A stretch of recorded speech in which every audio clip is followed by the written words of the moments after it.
Welcome to Bible Stories, the channel where we dive deep into the timeless tales and profound lessons found in the Scriptures. I'm thrilled to have you join us as we explore the rich history, characters, and spiritual wisdom that have shaped our faith. Today, we're turning our focus to a fascinating chapter of the Bible, the final days of King Solomon, one of the wisest and most celebrated figures in history. Even though Solomon was known for his extraordinary wisdom, wealth, and the monumental construction of the Temple of Jerusalem, his story also teaches us valuable lessons about the consequences of straying from God's path. Throughout this episode, we'll journey through the highs and lows of Solomon's reign, from his divine appointment as king to the choices that led to his eventual downfall. It's a powerful reminder that even the most blessed among us can face challenges when we allow external influences to weaken our faith. I invite you to stay with us as we uncover the wisdom, challenges, and consequences of King Solomon's life, all while reflecting on how these lessons apply to our own spiritual journey. Before we dive in, don't forget to subscribe to Bible Stories. By subscribing, you'll stay updated on all our future episodes as we continue exploring the incredible stories found in the Bible. If you enjoy today's video, please leave a like, comment your thoughts and reflections, and share this video with your church group, family, and friends. Your support helps us spread these life-changing messages to more people, and we'd love to hear from you in the comments. King Solomon, the son of David and Bathsheba, stands as one of the most prominent figures in the Bible, known for his unmatched wisdom, immense wealth, and pivotal role in building the Temple of Jerusalem. His ascent to Israel's throne was marked by family turmoil and challenges after the death of King David. Adonijah, Solomon's older brother, attempted to seize the throne, but through the intervention of the prophet Nathan and Bathsheba, God's chosen one, Solomon, was crowned king. The divine prophecy given to David in 1 Chronicles 22 made it clear, "You have shed much blood and waged many wars. Therefore you will not build the temple in my name. However, your son, a man of peace, will build it." This son, Solomon, whose name is derived from the Hebrew word shalom, meaning peace, would bring tranquility to Israel during his reign. Solomon's rule over Israel spanned approximately 40 years, from 971 to 931 BC. While little is known about his youth, biblical accounts provide a glimpse into the complicated family dynamics in which he grew up.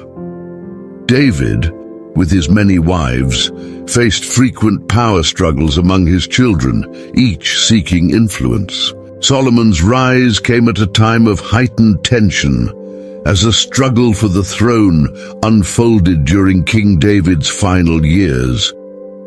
Prior to this, Absalom, Solomon's half-brother, tried and failed to usurp the throne, and later Adonijah made a similar attempt, even staging a coronation. With the support of David's former general Joab and the priest Abiathar, Adonijah sought to claim the throne. However, Bathsheba, Nathan, and the priest Zadok intervened, reminding David of his promise to make Solomon his successor.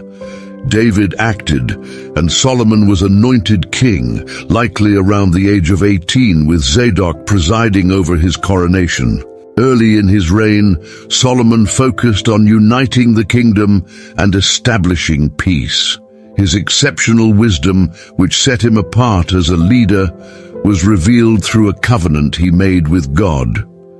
This covenant, documented in 1 Kings, was solidified in Gibeon, where Solomon offered sacrifices to God. That night in a dream, God appeared to Solomon, offering him anything he desired. Solomon humbly requested wisdom to govern the people with fairness and justice, acknowledging his need for divine guidance. His choice to seek wisdom over personal gain demonstrated his commitment to leading with integrity. God was pleased with Solomon's request and granted him not only wisdom, but also unprecedented wealth and honor. One well-known example of Solomon's wisdom is the famous story of two women who came before him, both claiming to be the mother of the same child. This story, found in 1 Kings 3, showcases Solomon's unparalleled ability to render just and wise judgments. At this critical moment, two women approached King Solomon, seeking a resolution to their dispute over a child. Rather than making a rushed decision, Solomon suggested a shocking solution: to cut the child in two, giving each woman half. The reactions of the women quickly revealed the true mother. The woman who truly loved the child pleaded for the baby's life, even suggesting that the child be given to the other woman instead. In contrast, the other woman, who was not the child's mother, agreed to Solomon's suggestion. Solomon, using his wisdom, recognized the real mother, the one willing to give up her child to save its life, and he decreed that the child should be given to her. In addition to his wisdom, Solomon was known for his remarkable accomplishments, most notably the construction of the Temple of Jerusalem. This monumental project became not only the spiritual heart of the kingdom, but also a symbol of God's enduring presence among the Israelites. The grandeur of the temple reflected both Solomon's administrative skills and the kingdom's wealth and prosperity. Although the desire to build a temple had originally been conceived by his father, King David, it was Solomon who brought this grand vision to life. The biblical account details the precious materials used, such as cedar wood from Lebanon and pure gold for its decorations, showcasing Solomon's dedication to honoring God. The chosen site for the temple, Mount Moriah, held deep significance, as it was the place where Abraham had shown his faith by being willing to sacrifice his son Isaac. This act of faith underscored the temple's role in continuing the covenant relationship between God and his people. The Temple of Solomon became Israel's spiritual and cultural hub, uniting the people in worship. Solomon was also focused on building international alliances, expanding trade, and strengthening diplomatic relations. A famous example is the visit of the Queen of Sheba, who came to test Solomon's wisdom, as recorded in 1 Kings and 2 Chronicles. Upon arriving in Jerusalem, the queen posed challenging questions, all of which Solomon answered with ease. The queen's visit, with a caravan filled with spices, gold, and precious stones, highlighted the importance of diplomacy. Solomon also formed alliances with other nations, including Egypt and Phoenicia, by marrying princesses from neighboring kingdoms, a common practice to secure peace. However, despite his wisdom and accomplishments, Solomon was not without faults. His reign was marred by personal failures that had lasting impacts on Israel's future.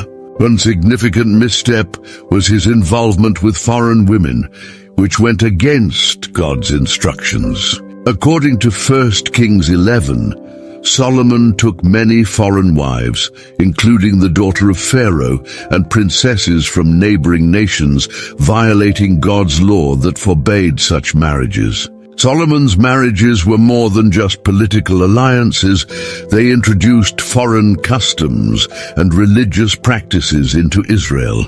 His foreign wives brought with them their own religious traditions, which gradually had a negative impact on Solomon. Over time, he began to tolerate the worship of various idols, and even participated in rituals that directly opposed the exclusive worship of the God of Israel. This drift from faith culminated in the construction of temples for the deities of his wives, an act that blatantly defied God's commandments. Solomon's apostasy, including the building of altars for idols, is detailed in 1 Kings 11 and 12, marking the final phase of his life and reign. Throughout his time as king, Solomon not only engaged in diplomatic relations, such as the visit from the Queen of Sheba, but also formed marital alliances with princesses from nearby nations like Egypt and Phoenicia. This was a common strategy to secure peace and strengthen ties between kingdoms. However, despite his fame for wisdom and grandeur, Solomon was not without faults. One of his significant errors was disobeying divine instructions by marrying foreign women, including the daughter of Pharaoh, as detailed in 1 Kings 11. These wives, who worshipped other gods, brought foreign religious influences into Israel. As Solomon began to allow and participate in idol worship, his loyalty to the God of Israel weakened. This turn of events culminated in the construction of temples for the gods of his wives, directly contradicting God's laws. This period of Solomon's reign was a mixture of both glory and downfall, revealing the complexities of his leadership. His decision to marry foreign women and accept their gods had dire consequences, leading to God's anger. As a result, adversaries arose against Solomon, including Jeroboam, one of his trusted officials, who eventually rebelled and led the northern tribes. Solomon's death marked the end of a significant era. After ruling for 40 years, he passed away, leaving behind a legacy that included the construction of the magnificent Temple of Jerusalem and a reign of peace and prosperity. While the Bible does not detail the cause of Solomon's death, 1 Kings 11:41-43 notes that his actions and wisdom are recorded in the book of the Acts of the Kings of Israel. Solomon was buried in the city of David, and his son Rehoboam succeeded him as king. Solomon's death and the division of the kingdom. Solomon was the final king to rule over a unified Israel. He passed away from natural causes at the age of approximately 80. Following his death, his son Rehoboam ascended to the throne. However, the majority of Israel's tribes, 10 out of 12, refused to acknowledge him as their leader.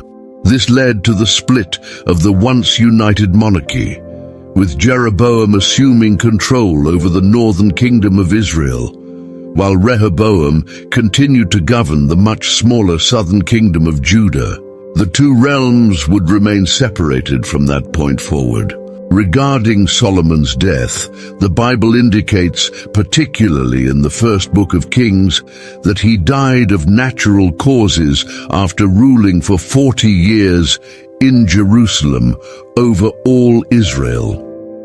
The second book of Chronicles recounts that Solomon was succeeded by his son Rehoboam, based on the records of the prophet Nathan. However, unlike his father and grandfather, Rehoboam failed to gain widespread support and was rejected by a large portion of the kingdom's citizens. The deeds of Solomon, spanning from his rise to power until his death, are detailed in various texts, including the history of the prophet Nathan, the prophecy of Ahijah of Shiloh, and the visions of the prophet Iddo. The latter text also covers King Jeroboam, son of Nebat. Solomon ruled for 40 years in Jerusalem as king of all Israel. Upon his death, he was buried in the city of David, and his son Rehoboam took over the throne. Thank you for joining us today as we explored the remarkable yet cautionary tale of King Solomon's final days. His story serves as a profound lesson on the importance of staying faithful to God, no matter how blessed or wise we may be. Solomon's rise to greatness, followed by his gradual fall due to poor choices and the influence of foreign idols, reminds us that our relationship with God must always come first. We hope this episode has inspired you to reflect on the challenges and temptations we all face, and how we can remain steadfast in our faith, just as Solomon's early wisdom guided him. If you found today's episode insightful, don't forget to subscribe to Bible Stories for more in-depth biblical teachings and lessons. We're passionate about bringing you content that helps strengthen your spiritual walk and deepen your understanding of Scripture. Please also leave a like, drop a comment with your thoughts or favorite parts of Solomon's story, and share this video with your church group, family, and friends. Let's spread these powerful stories and lessons to as many people as we can. Thank you for being part of this journey with us, and we'll see you in the next episode.